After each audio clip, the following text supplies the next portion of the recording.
ሉሊት ያፌት ባደረሰባት አደጋ እጇ ምንም አይሰራም። እናም የቤዛ ጓደኛ ዳውድ ይመጣና ሰላም ነሽ ወይዘሮ ሉሊት ይልና ሰላም ሊላት ሲል እጣቷን ሰጠዋለች። እንዴት ነህ? ያው እግር ያበዛህ አልመሰለህም ትለዋለች። እናም ቤዛ በጣም ትደነግጣለች።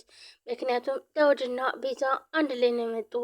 እናም ሲመጣ ወደ ቤት እግር ያበዛህ አልመሰለም ወይ ትለዋለች። ናይታ በጣም ትደነግጥና አይ ማለቴ እንቅስቃሴ ጥሩ ነው፣ ያው እንደ ስፖርት ቁጠረው፣ ዘወር ዘወር ማለት ጥሩ ነው ብዬ ነው። ያው እኔም ራሱ እንደዚህ ቁጭ አልኩትኝ ያዘ ይዞኝ ነው እንጂ እንደዚህ ቁጭ አልንም ነበር ትለዋለች። ምን ነው ምንድነው ያዘ ያዘሽ? ምን ሆነሽ ነው ወይዘሮ ሉሊት ብሎ ይጠይቃታል። አሞሻል እንዴ ብሎ ይጠይቃታል።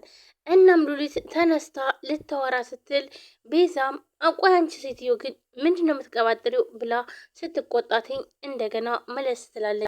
እሷን ተዋትና አንተ እንዴት ነህ ትለዋለች። እኔ በጣም ደህና ነኝ፣ አንቺስ ቤዝዬ እንዴት ነሽ ይላታል። ዞር ዞር ብሎ አየና ምን ነው ዛሬም ሰው የለም እንዴ ይላታል። አሀ እኔ ሰው አይደለሁም እንዴ እዚህ ቁጭ ያልኩት ትላለች ሉሊትም። አረ እንደዛ ማለት ፈልጌ አይደለም፣ ማለቴ ሌላ ሰው የለም ወይ ነው ያልኩት ቤት ውስጥ ብሎ እሷንም ይነግራታል። ሴትዮ ቆይ ግን ለምንድነው ዝም የማትይው? አፍሽን ይበላሻል ብላ ቤዛም ትቆጣታለች። ምክንያቱም ከፍቅረኛዋ ወይንም ደግሞ ከጓደኛዋ ጋር እያዋረደቻት ስለሆነ።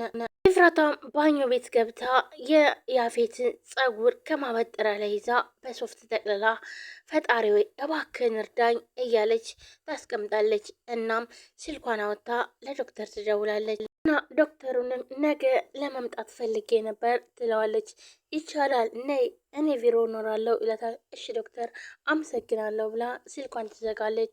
ኤፍራታም ለጽዮን ትደውላለች እና ጽዮንም ከአቤል ጋር እንደተመለሰች ነበር እና በጣም አስጠልቷት መንገድ ላይ እየሄደች ነበር። ስልኳ ይጠራል። እናም ስልችት በማለት ስልኳን ታነሳዋለች። ሄሎ ኤፉ ትላታለች። እሺ ጽዬ እንዴት ነሽ? እንዴት ሆንሽ? እየበረታሽ ነው? እኔ ወደ ቤት ልመጣ ነበር አንቺን ለማየት ትላታለች። ቆይ አሁን ነው የምትመጪው? እኔ ውጭ ነው ያለሁትኝ። ቆይ ግን ቤት ከሚሆን ለምን ውጭ አንገናኝም? ትላታለች። አይ ማለት ቤቱም ስለናፈቀኝ በዛውም ቤቱን ልየው ብዬ ነው ትላታለች። ኧረ እንደዛ ይሻላል። እሺ እንግዳውስ ነይ በቃ ትላታለች።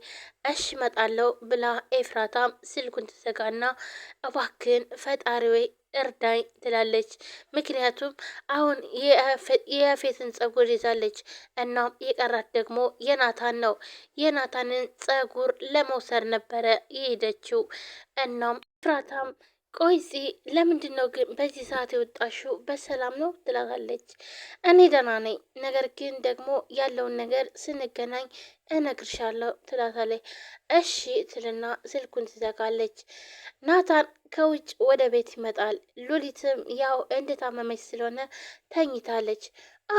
አቶ ናታን ዛሬ ደግሞ ስራ የለም እንዴ? የምለው ቆይ ግን ቢኒያም ጓደኛ አይደለም እንዴ? ታዲያ ምንድን ነው በዚህ ሰዓት መረጋጋት? እኔ ምንም እየገባኝ አይደለም። ቆይ ምንድን ነው ብላ ሉሊትም ትጠይቀዋለች። ናታንም ከውጭ ተናዶ ነው የመጣ እና ፊቱ ምናምን ተቀይረዋል። ስራ የለም ወይ ብላ ስትጠይቀው መልስ አልመለሰላትም ነበር። ሉሊት ዝም በይ፣ እንደዚህ ሆነሽ ምንም ያለመናገር እየተጠነቀቅኩ ነው። አይ ካልሽ ግን ግን ብሎ ሲል ናታን ስልኩም ይደወላል። እናም አልጨረስንም ማታ እናወራለን ብሏትኝ ሉሊትን ጥሏት ይሄዳል። ኡፍ ፈጣሪ ምን ጉድ ነው ትላለች። ምክንያቱም በጣም ደንግጣ ነበር። ናታን እንደዚህ ሆኖ አይተው አታውቅም ነበር። በጣም ነበር ተቀያየረባት። ይሄማ ናታን አይደለም።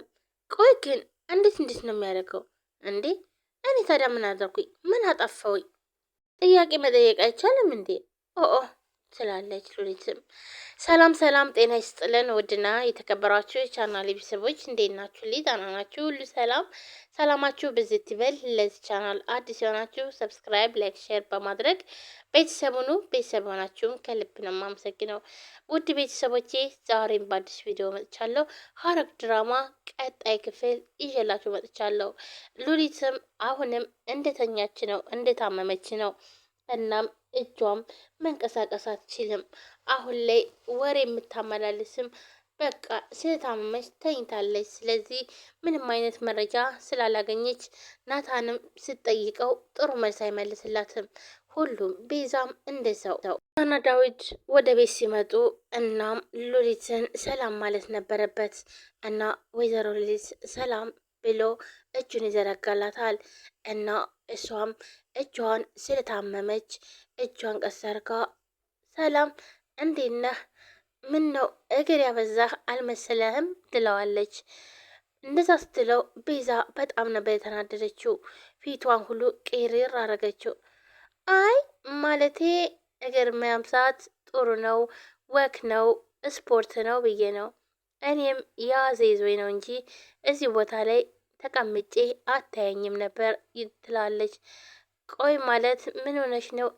ያዘዞኝ ነው ስትይ አልገባኝም ብሎ ይጠይቃታል። ቆይ አንቺ ስትዩ ግን ዝም አትይም ያምሻል ብላ ትጮባታለች።